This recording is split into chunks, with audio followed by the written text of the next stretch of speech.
A paz do Senhor, pessoal, tudo bem? Estamos aqui para mais uma aula da Escola Bíblica, a terceira aula, né? E estou muito feliz, desde já, com o retorno de vocês com relação às aulas, com relação às atividades, né? Espero que esteja abençoando a vida de vocês, assim como tem abençoado muito a minha durante esse período que estamos aqui no setembro, tá certo?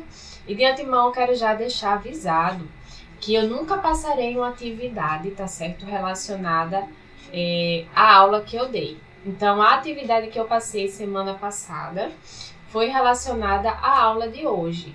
Aí você pergunta, Esté, por que você está fazendo isso? Para facilitar o nosso entendimento com relação às aulas, né? E para que eu possa sentir em que parte do assunto vocês têm tanta dificuldade, vocês estão legais ou têm mais dúvidas, tá certo?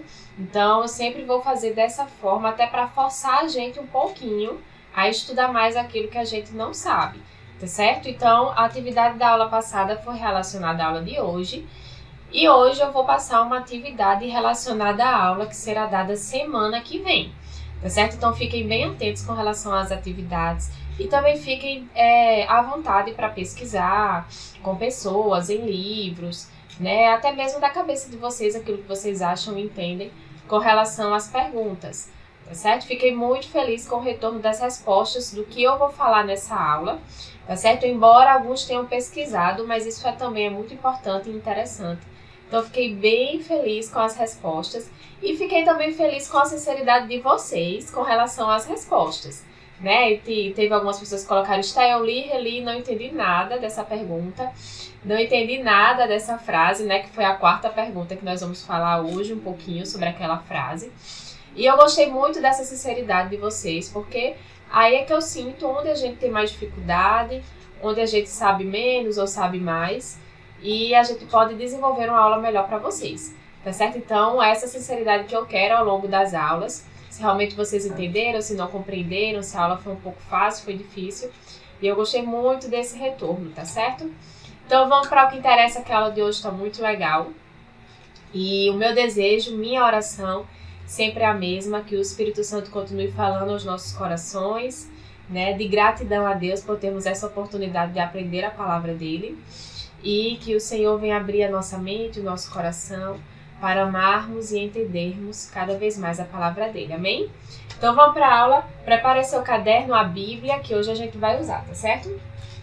Então a gente vem falando sobre a palavra de Deus, a gente vem falando como a Bíblia chegou até nós, como foi escrita. E hoje a gente vai falar um pouquinho, tá certo?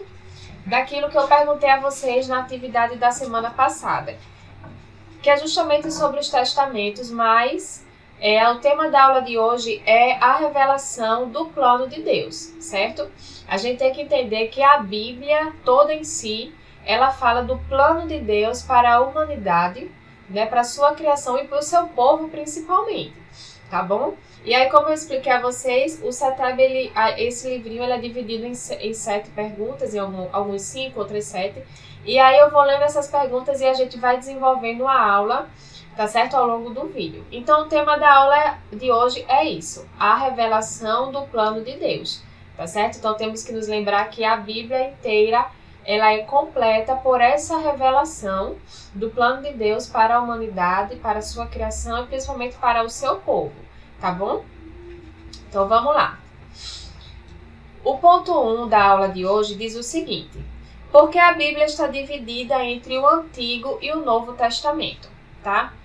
Então a gente tem que entender que da mesma forma que a humanidade, ela foi dividida entre antes do nascimento de Jesus e depois do nascimento de Jesus, tá certo?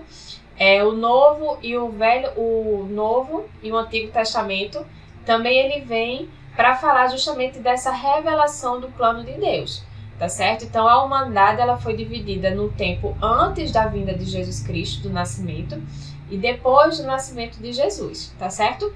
E o plano de Deus também não foi diferente. Então, ele justamente mostra o plano de Deus antes da criação, na criação, e o plano de Deus depois da criação no Novo Testamento, tá certo? E a gente sabe que essa revelação, a mensagem em si que contém na Bíblia, ela não foi escrita de uma vez. A Bíblia ela levou um tempo para ser escrita, como nós falamos na aula na aula anterior, não é isso? Então, a revelação do plano de Deus também foi sendo dada aos poucos, tá certo? Então, ao longo da história, Deus revelou seu plano para a criação e para o seu povo. Então, Deus fez um plano, tá certo? E temos que nos lembrar que no centro desse plano, quem se encontra? Jesus Cristo, tá certo? Então, esse plano todo, sem a presença de Jesus, ele estaria incompleto, tá certo? Então, no plano todo que Deus fez para a humanidade, para o seu povo, para a criação, o centro desse plano todo é Jesus Cristo, porque é Ele, né, que consumou todo o plano, é Ele que concretizou todo esse plano, tá certo? Então, sem Jesus, nada teria sentido, nenhuma história na Bíblia teria sentido, o plano em si não teria sentido, porque sabemos que Deus, ele não tinha nenhum plano B. O plano dele teria que dar certo, sabíamos que iria dar certo, então ele não fez plano B. O plano dele se cumpriu e continua se cumprindo na humanidade, tá certo? E Jesus é o centro desse plano, tá bom? E o cumprimento desse plano, tá certo? E aí a gente vai começar já na Bíblia. Você que pegou aí sua Bíblia, abra em Lucas 4. E nós vamos ler vamos confirmar e reafirmar que Jesus é o centro desse plano criado por Deus para a humanidade e para o seu povo, tá certo? A gente vai ler Lucas 4, do versículo 16 ao 21, que diz o seguinte: E chegando a Nazaré, onde fora criado, entrou no dia de sábado, segundo o seu costume, na sinagoga, e levantou-se para ler. Isso aqui está falando de Jesus, tá certo? Esse acontecido aqui, o ocorrido, se a gente for ler em Lucas anteriormente, Jesus tinha passado pelo período de tentação, né, do inimigo, que ele foi levado e o inimigo fez as tentações, né, se te jogares, se és filho de Deus, aquilo que todo mundo conhece, né, se transformares a pedra em pão. Pronto, isso aqui foi depois desse período da tentação, tá certo? E aí diz o seguinte: E foi-lhe dado o livro do profeta Isaías, e quando abriu o livro, achou o lugar em que estava escrito: O Espírito do Senhor é sobre mim, pois que me ungiu para evangelizar os pobres, enviou-me a curar os quebrantados de coração, a pregar liberdade aos cativos e restauração da vista aos cegos, a pôr em liberdade os oprimidos, a anunciar o ano aceitável do Senhor. E cerrando o livro e tornando-o a dar ao ministro, assentou-se, e os olhos de todos na sinagoga estavam fitos nele. Então começou a dizer-lhes: Hoje se cumpriu esta escritura em vossos ouvidos. Então aqui a gente vê a confirmação do porquê que Jesus veio ao mundo, né? Do porquê que ele veio, para cumprir justamente isso. Então aqui está bem descrito nesse texto de Lucas: a pregar liberdade aos cativos, a dar vista aos cegos, né? A restauração da vista, liberdade aos oprimidos, anunciar o ano aceitável do Senhor. Então aqui foi o resumo do que Jesus veio fazer, né? Para cumprir justamente o plano de Deus, do qual Jesus é o centro. Então não esqueçam disso, tá bom? A história do mundo está dividida antes e depois do nascimento de Jesus Cristo. Então, também a revelação de Deus na Bíblia está dividida entre a preparação para a sua chegada, que é o Antigo Testamento, e o anúncio e o significado da sua vinda, no caso, no Novo Testamento. Então, vamos lá, resumindo essa primeira parte. Da mesma forma que o mundo, certo? Ele está dividido, a história do mundo está dividido entre antes do nascimento de Jesus, no nascimento de Jesus, e depois do nascimento de Jesus, a revelação de Deus para a humanidade, para o seu povo, também está dividida, certo? Entre a preparação para a chegada de Jesus, que é o Antigo Testamento, certo? E, no caso, o significado da vinda de Jesus, tá certo?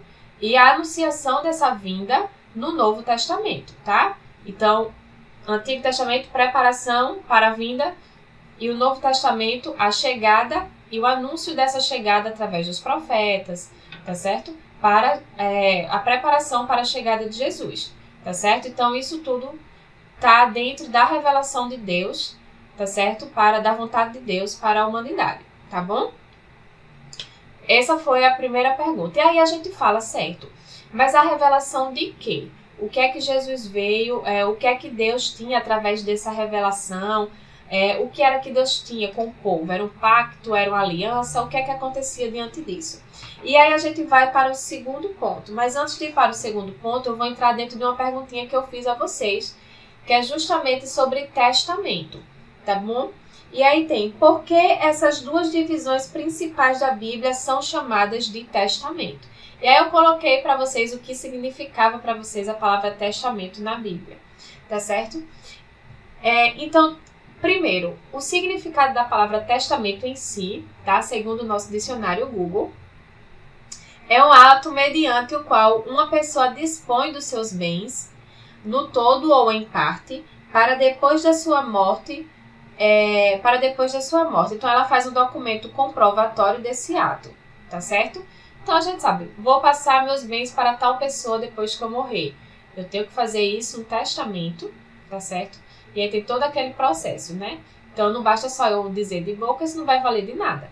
Então, tem que ter um testamento, isso tudo tem que ser comprovado para saber que eu estou passando meus bens. Alguns significados também dizem que no testamento as pessoas colocam a sua vontade, os seus desejos, o que desejaria fazer após a sua morte, né? O que a pessoa quer que aconteça após a sua morte. Então, ela faz isso tudo no testamento, tá bom? Então, a gente vai agora para a Bíblia. O que significa testamento na Bíblia, tá certo? Então, na Bíblia tem um significado do que muitos de vocês colocaram, que é aliança, certo? Então, nada mais é do que Cristo falando através do testamento, a Bíblia, tá certo? É a sua aliança, o seu pacto com o seu povo, com a criação e com a humanidade, tá bom? Então, é Cristo demonstrando a sua vontade, aquilo que ele vai fazer, o seu plano em si, né, na palavra, no caso na Bíblia, tá certo? Então vocês foram muito assertivos nisso, acredito que 90% dos alunos acertaram essa aí, tá bom? Então nada mais é do que Cristo demonstrando a aliança dele, o seu pacto na Bíblia através disso, né? Então, o que é testamento? Isto é na Bíblia. Testamento na Bíblia é justamente Deus mostrando a aliança dele com o seu povo, tá bom? Então fiquem com isso na cabeça, porque ao longo das aulas a gente vai falar muito a respeito da criação, dos pactos, mas a gente tem que ter em mente que a Bíblia inteira, como eu disse no início, é justamente Cristo falando dessa aliança dele com o seu povo, com a humanidade e com a criação. E o decorrer dessa aliança, tá certo? O que aconteceu desde o início, desde Gênesis até o final dessa aliança, como se concretizou. Tá bom? Então, a Bíblia inteira, a história da Bíblia inteira é em volta dessa aliança que Cristo fez. Tá bom? Por isso que a Bíblia está dividida em 2 testamentos. Porque é falado justamente dessa aliança. Tá bom? Então, vamos lá. Só resumindo, é um pacto estabelecido por Deus e sua criação e com seu povo, que chegou na sua expressão máxima. Essa aliança chegou na expressão máxima, que foi na pessoa de Jesus Cristo.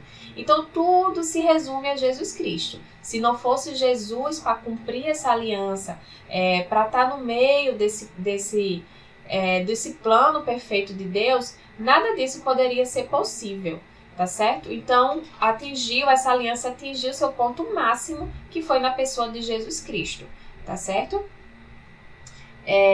Então, podemos afirmar e firmar que todo o enredo da Bíblia gira em torno dessa aliança e do seu cumprimento. É um compromisso de direitos e deveres mútuos, tá bom? Entre Deus e o seu povo, atingindo seu auge na pessoa de Jesus Cristo, tá bom?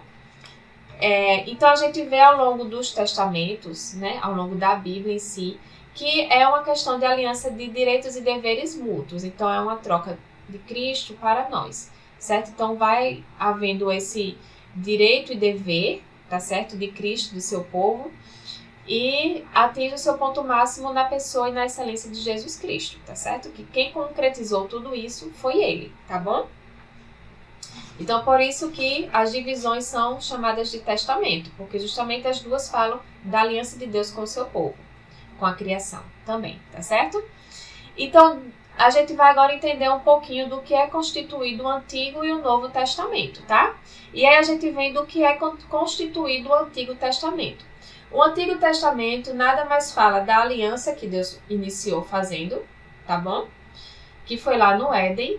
E lá mesmo essa aliança foi quebrada com Adão, tá certo? Com o pecado de Adão e Eva. Então Cristo tinha uma aliança com a humanidade, com a sua criação e com o homem, tá certo? E essa aliança ela foi quebrada diante do pecado de Adão e Eva. A aliança foi quebrada. Então, a partir de agora, vai se trabalhar em cima da restauração dessa aliança, tá? E como vai ser dada a restauração dessa aliança? E aí vem o plano de Deus para a restauração dessa aliança. E aí começa onde? Começa no próprio Éden, tá bom? E ocorreu, vai caminhando por Noé, depois com Abraão e os patriarcas, depois com Moisés e o povo liberto no Egito, até a geração de Davi e os sucessivos reis que governaram em Israel, até a expulsão da terra prometida e a volta do povo ao cativeiro da Babilônia, tá certo? Então, resumindo, começou a aliança lá no Éden, tá certo? Deus tinha uma aliança com o homem, com sua criação. Essa aliança foi quebrada em decorrência do pecado e aí vai se começar a trabalhar para que essa aliança seja restaurada. E aí veio por Noé, depois de Noé veio Abraão, depois de Abraão, Abraão e os patriarcas, depois de Abraão veio Moisés, depois veio o povo liberto do Egito, depois do povo liberto veio a geração de Davi, os reis, Israel, a expulsão do povo da terra prometida, tá certo? E o povo levado ao cativeiro da Babilônia. Então aí foi que se iniciou a tentativa, né, entre aspas, é uma forma de falar, da restauração da aliança de Deus com o seu povo, tá? E aí a gente não pode esquecer que tudo isso a gente tem que lembrar, tá certo? Então, sempre quando a gente vai falar sobre o Velho e o Novo Testamento, a gente tem sempre que estar lembrando que o quê? Os dois se complementam, eu vou falar sobre isso no finalzinho da aula, e que sempre Cristo, o Velho Testamento, vai o quê? Nos preparar para o Novo Testamento, tá certo? Então tenham sempre isso em mente. O Velho Testamento está nos preparando para o Novo Testamento, que será o cumprimento dessa aliança, o cumprimento desse pacto, tá certo? Então tenham sempre em mente isso. A aliança ela foi quebrada, e se iniciou o período de restauração dessa aliança no Velho Testamento, tá bom?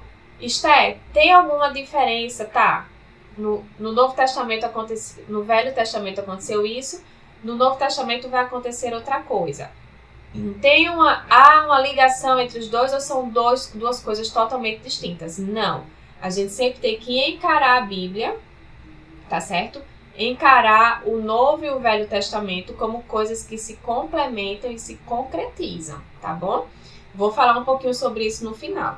Mas ao longo dessa aula, eu gostaria que vocês sempre tivessem isso em mente. A aliança ela é feita ao longo da Bíblia inteira, ao longo da Palavra de Deus inteira. Então, ela se iniciou no Velho Testamento e ela vai se concretizar no Novo Testamento, tá certo? Ela foi quebrada no Velho Testamento, ela começa a ser restaurada e isso vai até o Novo Testamento, tá certo? Então, tenham sempre isso em mente, tá bom? Isso vai ao longo da Bíblia inteira e é importante a gente ter isso para a gente entender que se concretizam e que os dois testamentos são de suma importância para a vida do cristão, tá bom? Não se separa um do outro. Fiquem com isso aí na cabeça, tá certo? Então, vamos lá.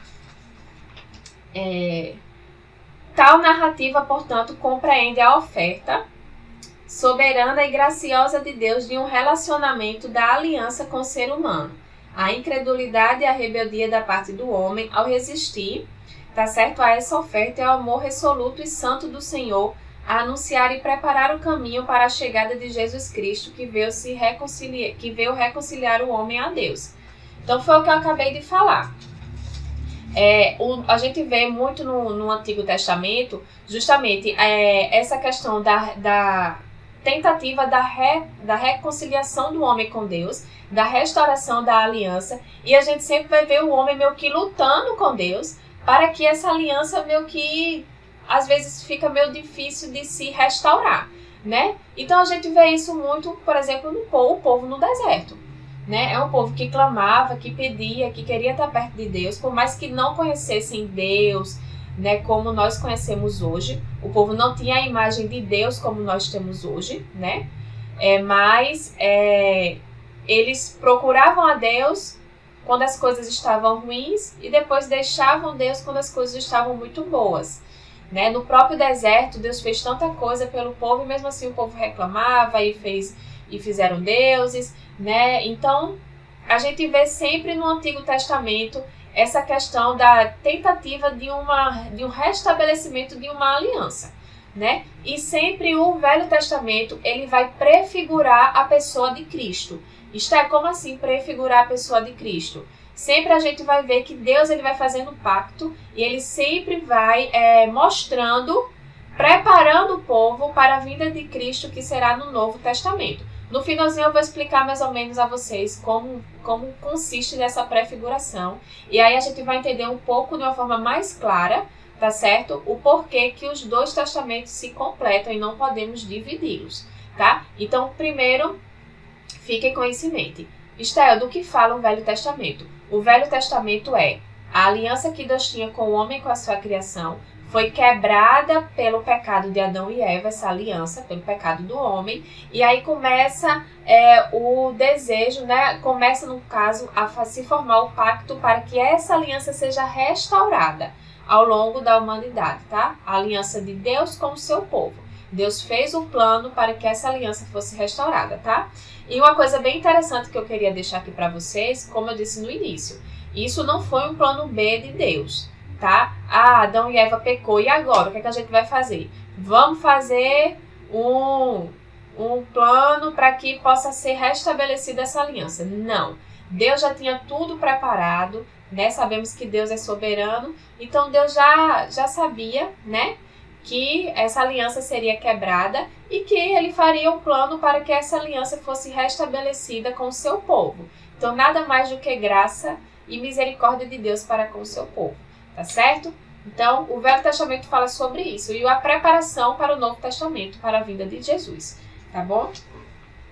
E aí a gente vai para a pergunta que eu gostei muito da resposta de vocês, porque eu vi que vocês prestaram atenção na aula passada, tá certo? Que é: por que existe o longo período de silêncio entre o fim do Antigo Testamento e o início do Novo Testamento, tá certo?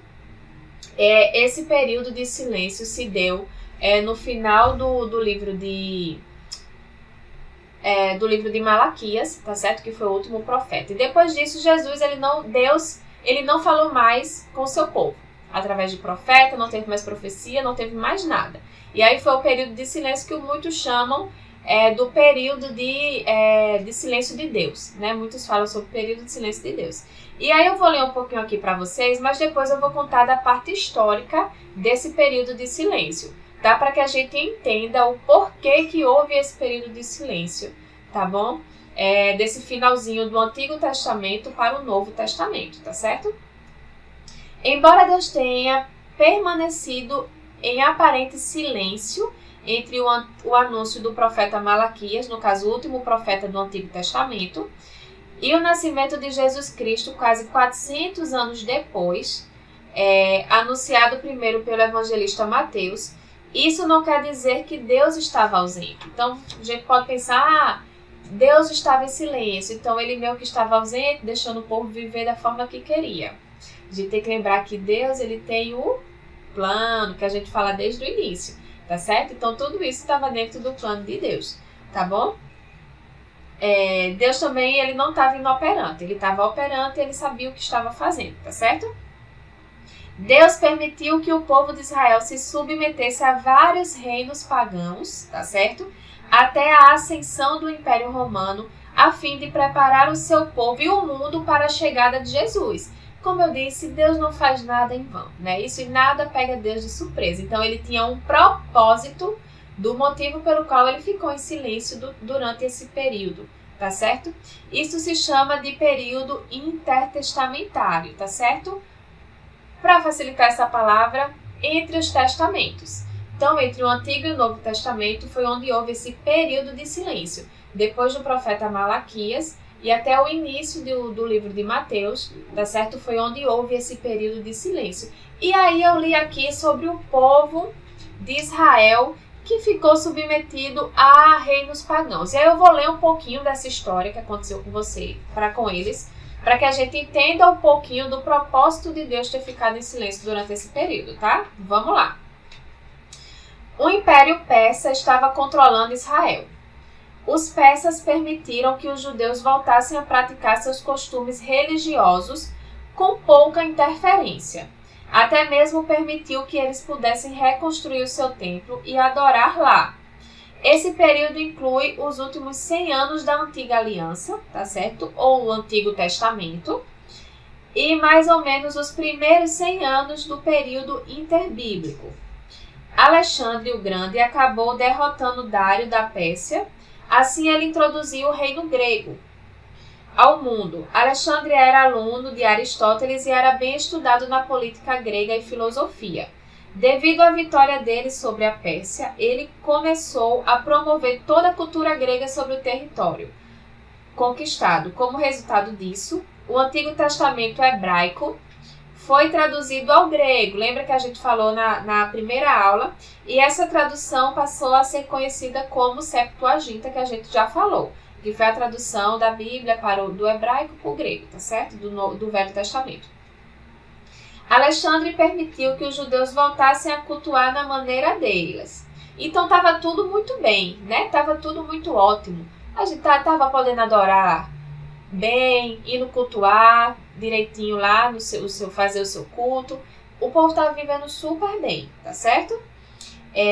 A cultura grega era uma ameaça para Israel, pois eles são bem humanísticos, mundanos em sua cultura, tá certo?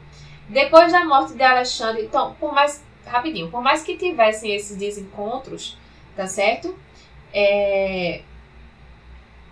Por mais que tivesse esse desencontro da cultura grega, né, que batia um pouquinho com o Israel, mas Alexandre o Grande tinha deixado o povo cultuar direitinho lá no cantinho dele, sem interferência nenhuma. Então estava tudo muito bem, né? O povo estava cultuando na deles, embora tivesse a questão grega lá no meio, estava tudo bem, cada um cultuava na sua, não tinha ninguém meio que sobre o povo, né? Tava tudo muito na paz, tá certo? Sendo que quando está tudo muito na paz para o povo de Deus, o que é que acontece? As coisas estão indo muito mal, não é verdade? Então sempre tem que vir uma guerrinha, um negocinho ruim para que o povo acorde. E foi isso que aconteceu, tá certo? Depois da morte de Alexandre, a Judéia foi reinando por diversos reis, até chegar Antíoco Epifânio, tá certo? Epifânio fez algumas coisas como, aí começa o negócio a apertar. Recusar a liberdade religiosa dos judeus. Em meados de 167 a.C., ele aboliu a linha sacerdotal, profanou o templo com animais impuros e fez um altar pagão. Isso foi uma espécie de crime religioso. Chegou um tempo que os judeus se manifestaram contra e conseguiram restaurar os sacerdotes e o templo. O período seguinte, infelizmente, foi de guerra e violência. Então as coisas aos poucos começaram a piorar e depois piorou de vez. Em meados de 63 a.C., Pompeu de Roma conquistou a Palestina e colocou toda a Judéia sob controle de César. Devido a esse acontecimento, o Império Romano e do Senado chamado Herodes passou a ser rei sobre a Judéia. Essa nação foi a que mais exigiu dos judeus, controlando-os, cobrando maiores impostos e futuramente colocando o Messias na cruz. O povo estava literalmente sob o jugo de Roma. O povo aguardava um libertador, né?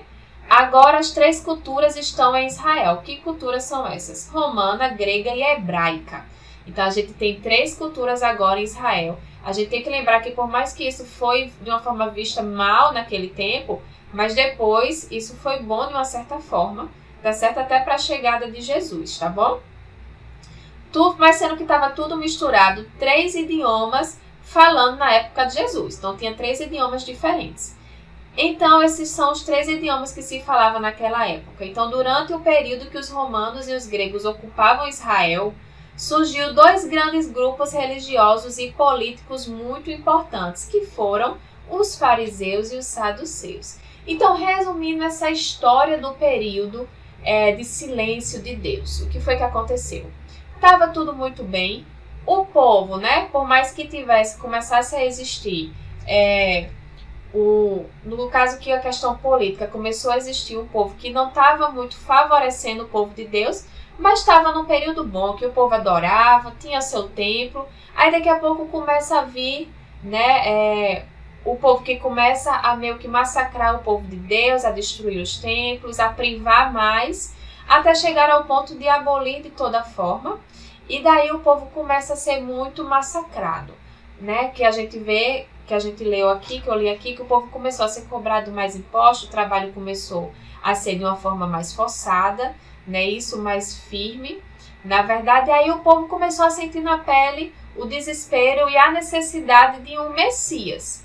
Mas a gente tem que lembrar que esse Messias que o povo aguardava não era o Messias que eles tinham em vista como Jesus Cristo.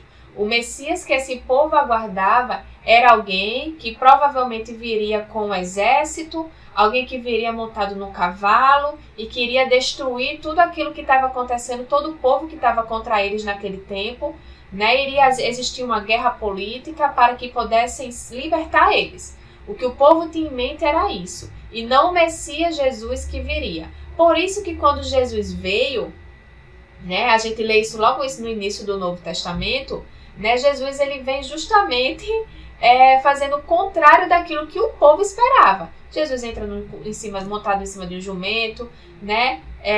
Jesus fala, não veio para meio que vir com guerra, com espada, né? Isso que era justamente o que eles esperavam. Eles esperavam que viria o homem, que iria vir com o exército, que iria derrubar, iria salvar eles daquele povo, iria tomar, né, o reino, né? Então Jesus veio e acabou, na verdade, com a expectativa do povo. Por isso que quando Jesus começa a fazer milagres, começa a ressuscitar, ressuscitou mortos, começa a abrir mar, o povo começa a ficar, né, impressionado, mas em nenhum momento Jesus chega com um exército, prepara um exército para fazer a maior destruição e tomar o reino, né? Então por isso que de início foi difícil para o povo crer Jesus como um Messias realmente salvador da vida deles, porque eles estavam esperando realmente um Messias, uma pessoa que viesse para libertar eles daquela situação de exílio, de escravidão realmente, tá certo? Então esse período do silêncio de Deus foi justamente para preparar o povo para a vinda,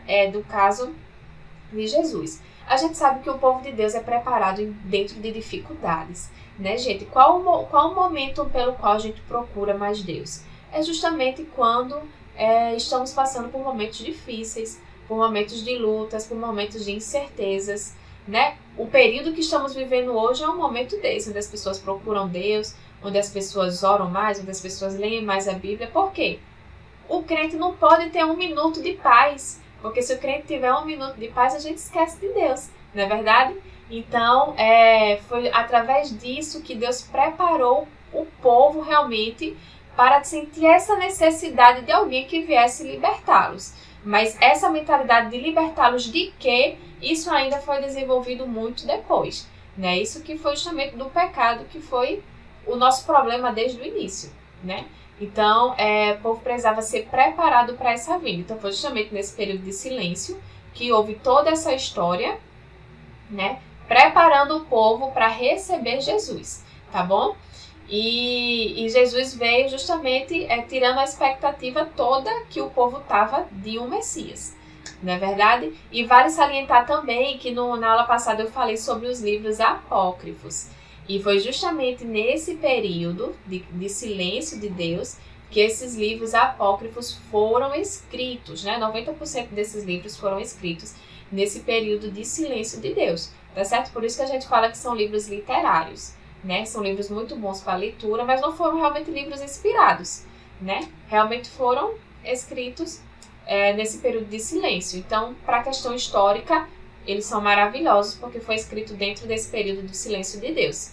Beleza? Acho que deu para clarear aí um pouquinho esse período de silêncio de Deus aí, que foi simplesmente para preparar o povo para a vinda de Cristo, que justamente foi logo quando iniciou o Novo Testamento, tá bom? E aí a gente vai para outra pergunta.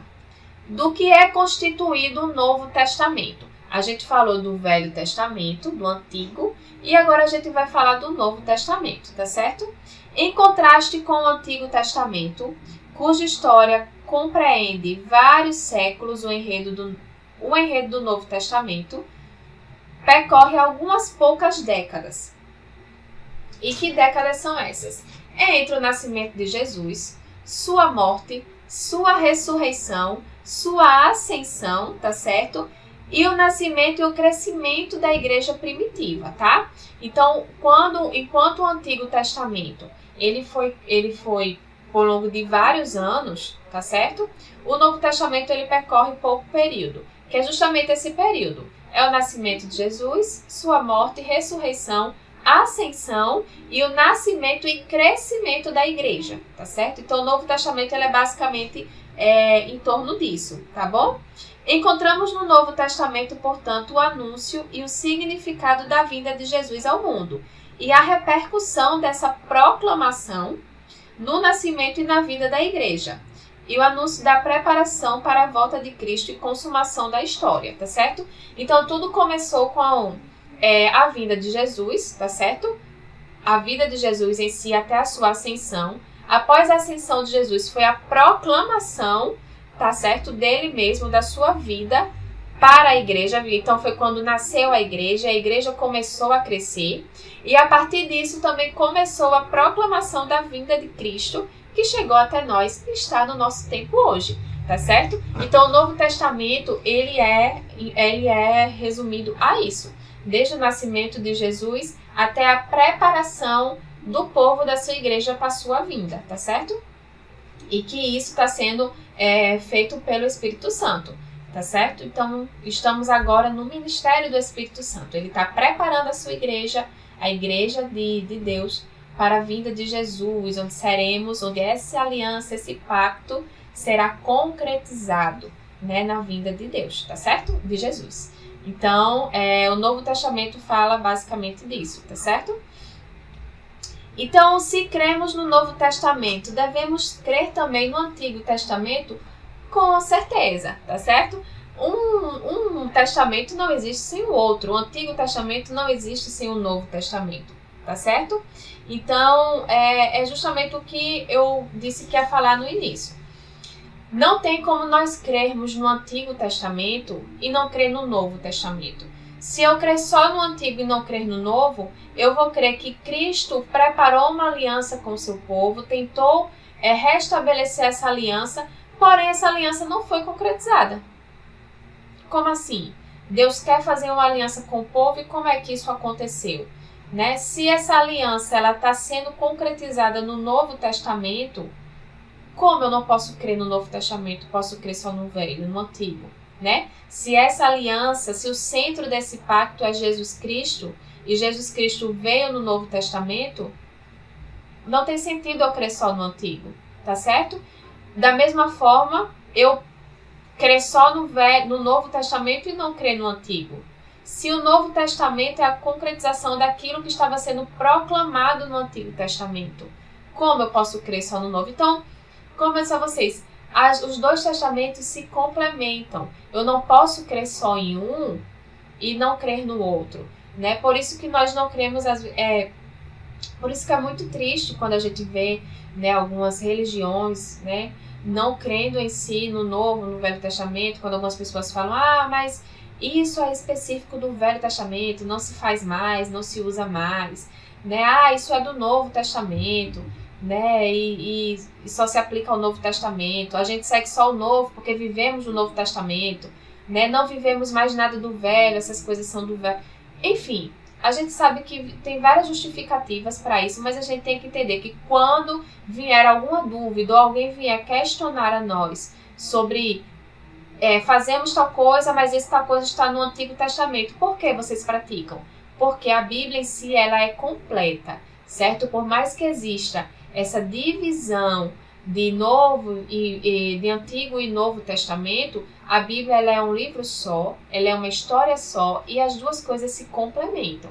Então não tem como eu seguir uma coisa ou crer numa coisa e não crer na outra, tá certo? Como eu disse a vocês, o Antigo Testamento é a prefiguração do que iria acontecer no Novo Testamento. Vamos simplificar isso, Esther? Vamos simplificar isso.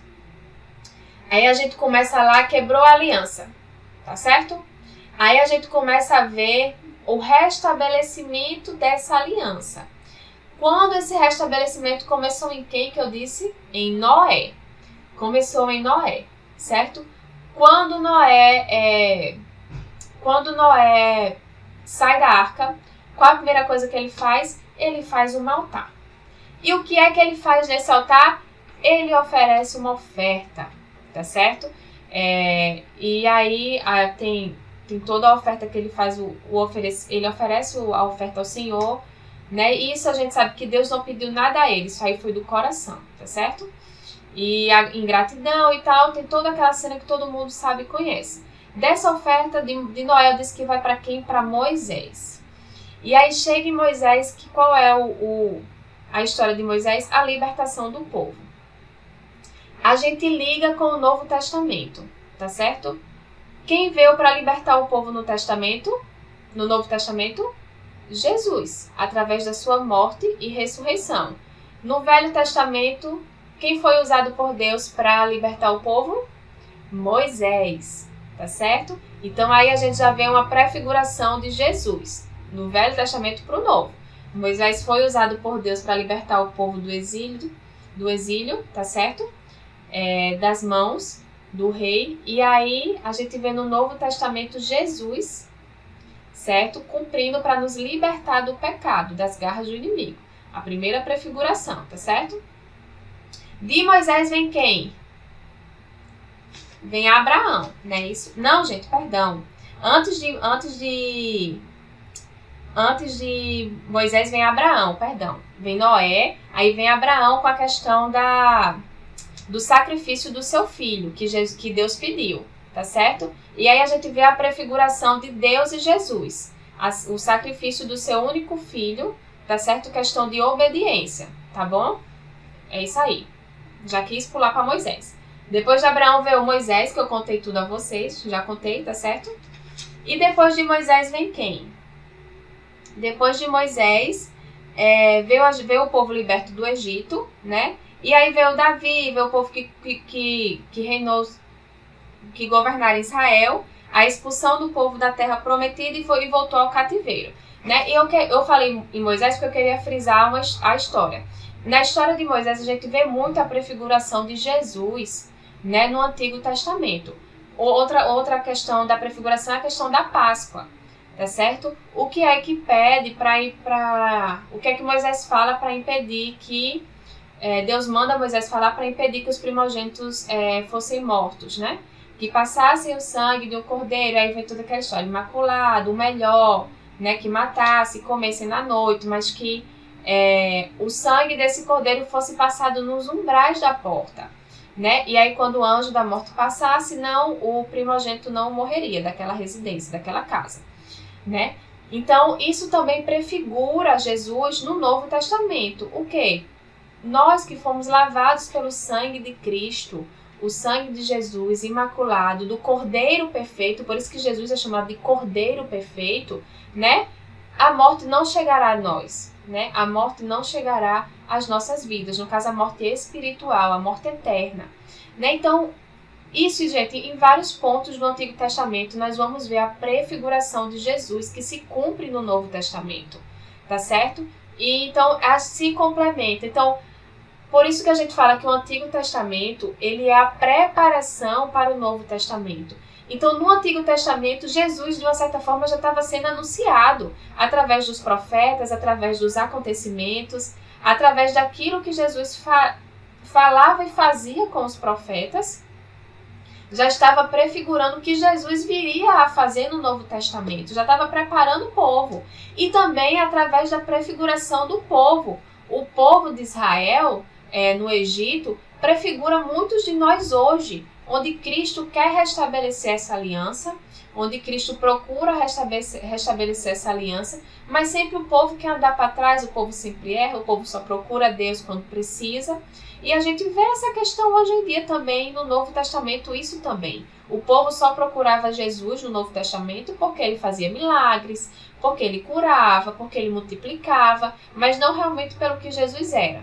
Então, se a gente lê, é como se fosse um espelho, tá certo? Eu estou me vendo aqui, o Novo Testamento é o espelho do Velho Testamento. Então, tudo que aconteceu no Novo Testamento não foi novidade. Já estava sendo falado e preparado no Antigo Testamento, tá certo? Isso a gente vai ver melhor, né, se a turma de Teologia Bíblica voltar, a gente vai ver muito bem isso aí na turma de Teologia Bíblica, tá certo? A gente vê muito isso. E é algo, gente, que meu coração queima bastante. Porque é quando a gente vê que Deus não fez nada em vão. É quando a gente vê que Deus não fez nada por acaso. É quando a gente vê que Deus realmente tinha um plano, que nada foi feito de uma hora para outra, que nada foi feito fora que Deus pegou e disse assim, ai meu Deus, e agora? O que é que eu vou... Que Deus pegou e falou com a Trindade, e agora? O que é que vamos fazer? Ah, escreve isso aí, manda Jesus agora. E agora manda Moisés falar isso ao povo. E endurece o coração do faraó para ver o que é que a gente faz. Não. Tudo tem um plano perfeito, tudo se concretiza, tudo se encaixa. Por isso que a palavra de Deus é perfeita, é imutável. Por isso que Deus é gracioso, é misericordioso. Porque desde o início da aliança dele, da aliança que ele refez com o seu povo, nós vemos a graça e misericórdia de Deus, nós vemos a preparação, a preocupação de Deus em preparar o seu povo para receber Jesus e recebê-lo agora, né, na sua volta, que já, né, tá perto, né? Na sua volta, quando ele voltar, preparar o seu povo. Deus nada mais está fazendo do que nos preparando para Jesus, nos preparando para receber, né, Jesus, o nosso amado, o amado das nossas almas. Então, eu vibro quando eu estou dando essa aula, porque eu vejo que Deus, ele tem um plano. Nós não nascemos por acaso, nós não estamos aqui por acaso, nós não fomos chamados por acaso. Deus, ele tinha um plano, esse plano está sendo concretizado, né? Então, podemos crer que nada vai dar errado, né? Que os planos de Deus são perfeitos. E ainda nós somos muito difíceis assim de entender a grandeza desse plano, né? A grandeza do nosso Deus, a grandeza de tão perfeita história que ele fez para nós, tá certo? E aí, para finalizar a nossa aula, vem aí a última pergunta, que é o seguinte: qual a utilidade do Antigo Testamento para a igreja hoje? Tá certo? Só em questão mesmo de sabermos mais um pouquinho, tá bom? Embora haja muitas razões para estudar o Antigo Testamento, podemos citar pelo menos algumas razões principais, tá? Primeiro, o Antigo Testamento nos revela o caráter imutável de Deus. Deus se revelou a Moisés como eu sou, tá bom? Isso tá lá em Êxodo 3,14. O mesmo ontem, hoje e sempre. Não podemos pensar que o Antigo Testamento nos revela um Deus irado, rigoroso e vingativo, enquanto o Novo Testamento nos revela um Deus amoroso, gracioso e compassivo. Deus foi, e sempre será santo e amoroso, justo e compassivo, como revelado a Adão e Eva, a Noé, a Moisés, a Davi e a tantos outros na história de Israel. Segundo, o Antigo Testamento também nos revela o plano eterno e soberano de Deus para o seu povo. Apesar da rebeldia e da desobediência do homem, Deus sempre foi fiel à sua aliança e às suas promessas ao seu povo. Por maiores que sejam os obstáculos ao cumprimento do plano de Deus, nada pode frustrar os seus propósitos. Então, mesmo nós, mesmo o povo sendo infiel desde o início do restabelecimento da aliança de Deus com o seu povo, nada podia frustrar os planos dele, né? Então, Deus é imutável, Deus é gracioso, é generoso, é o Deus justo, né? Então, mesmo sendo infiéis, mesmo muitas vezes sendo resistentes a essa aliança, né? Deus sempre, dentro do seu plano perfeito, né? Sabia que tudo iria acontecer do jeito que ele determinou, tá certo? O terceiro, o Antigo Testamento também expressa as diversas dimensões do relacionamento do povo de Deus com o seu Senhor. uma vida de fé e confiança no Senhor, de temor reverente e intimidade, de amor e obediência, de coração fiel e testemunho consequente e de dependência constante do perdão de Deus em Jesus Cristo para cobrir os nossos pecados. A gente vê essa questão da dependência que Deus criou no nosso coração, no coração do homem. A gente vê isso justamente no Antigo Testamento, por exemplo, que aqui estamos falando da importância de sempre ter o Antigo Testamento, né, ler, porque a gente via que quando o povo pecava, Deus sempre mandava o quê? Mandava o povo se arrepender. Então demonstrava essa dependência constante do povo para com Deus, né, de perdão, de arrependimento, né? Então justamente mostrava da dependência, que é aquilo que eu digo, todos nós nascemos com a consciência da dependência de alguém maior. É justamente por isso, essa questão da necessidade de nos arrependermos sempre, porque sempre vamos pecar, sempre vamos precisar recorrer a Deus, tá certo? E aí, acima de tudo, porém, o Antigo Testamento nos é útil por nos revelar a necessidade e a importância da vida e da obra de Jesus Cristo, aquele que é a perfeita revelação do caráter santo de Deus e perfeito, cumprimento do seu plano eterno de salvação, e único capaz de restaurar o relacionamento entre Deus e o seu povo por meio da sua vida, morte e ressurreição. Então, gente, nada mais importante o Antigo Testamento, porque, como a gente falou, ele nos prepara para o Novo Testamento, que justamente é a vinda de Jesus. Sem a vinda de Jesus, nada disso teria se concretizado. Sem a vinda de Jesus, né, a ponte que foi quebrada entre nós e Deus nunca seria restabelecida. Isso foi restabelecido por intermédio de Jesus Cristo.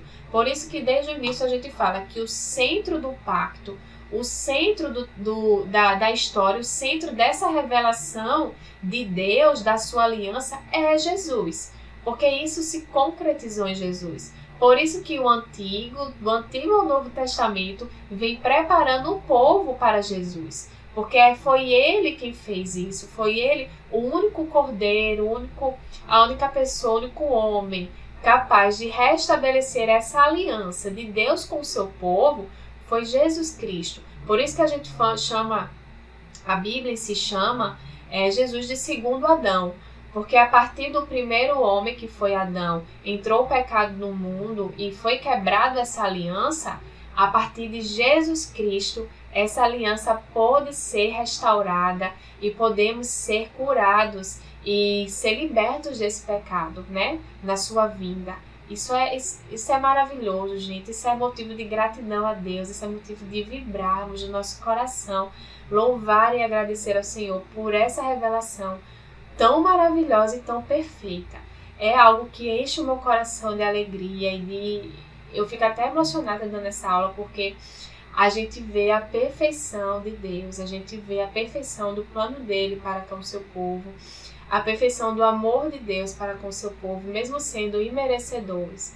A gente vê que Deus, ele foi perfeito em tudo por amor, simplesmente por amor, por amar o seu povo, por querer reconquistar o seu povo, reconquistar a aliança do seu povo, com o seu povo, né? Ele fez essa aliança, ele fez esse pacto, ele fez essa história perfeita de revelação. Então é motivo de gratidão a Deus por sermos escolhidos para vivermos essa história, escolhidos para fazer parte desse povo eleito, fazer parte desse povo que teve essa revelação dada pelo Espírito Santo. Né? Então, espero que essa aula tenha abençoado a vida de vocês. E resumindo, trazendo em resumo, é isso, tá certo? Hoje falamos sobre a revelação de Deus, tá certo? Que foi dada nos dois testamentos. O testamento nada mais é do que a aliança, tá certo? De Deus com o seu povo, tá bom? O Antigo Testamento mostra a quebra dessa aliança e a restauração dessa aliança a partir de Noé, certo? Noé, Abraão, Moisés, né? Os profetas, tá certo? E veio o povo, né, sendo liberto, veio Davi, os reis, o povo voltando ao exílio. O Novo Testamento é o cumprimento do Antigo Testamento, e aí começa com Jesus, seu nascimento, sua morte e ressurreição, sua ascensão e a preparação da igreja, tá certo? É a proclamação dessa história, a preparação da igreja para a vinda de Cristo, que está sendo feita pela obra do Espírito Santo, tá certo? E os dois testamentos são de suma importância porque eles se complementam, tá? Então não dá para separar, porque o Velho Testamento é a prefiguração do Novo Testamento. Então tudo nos prepara para Cristo, para o plano perfeito de Deus, que se concretizou em Jesus Cristo, que é o centro de todas as coisas. Amém? Espero que o seu coração tenha se enchido de alegria, como me enche quando eu falo dessa história em si, da nossa história, não deixa de ser nossa história, né? Nossa história. E que principalmente se encha de alegria por gratidão a Deus, por ter pensado nesse plano, por ter feito esse plano perfeito, imutável, inerrante, porque a única certeza que temos é que esse plano está sendo feito, exercitado, né? Está acontecendo e que fazemos parte desse plano. É maravilhoso isso, meus irmãos, é motivo de gratidão, de glorificarmos a Deus. E aí quando nós paramos e percebemos que é tão pouco que fazemos, quando paramos e percebemos que diante da grandeza de Deus Ele pensou em nós. Ele pensou com sua infinita bondade, misericórdia e graça em nos salvar e nos libertar. É motivo de glorificar a Deus. Amém? Espero que tenha lhe abençoado. Vou parando por aqui, senão eu vou ficar falando demais, né? A aula de hoje foi um pouquinho grandinha, mas de suma importância, porque fala da nossa história, tá certo? Gente, um abraço, que Deus abençoe, tá certo? Espero a atividade, tá bom? Que vai puxar um pouquinho de vocês já sobre a próxima aula, tá bom? Então, um abraço bem grande em vocês, Deus abençoe, se cuidem, e estou aqui para o que precisar e para o que vocês quiserem tirar dúvida que ficou dessa aula, tá bom? Vocês sabem que eu estou sempre à disposição, tá bom? Um abraço e um beijo no coração de cada um.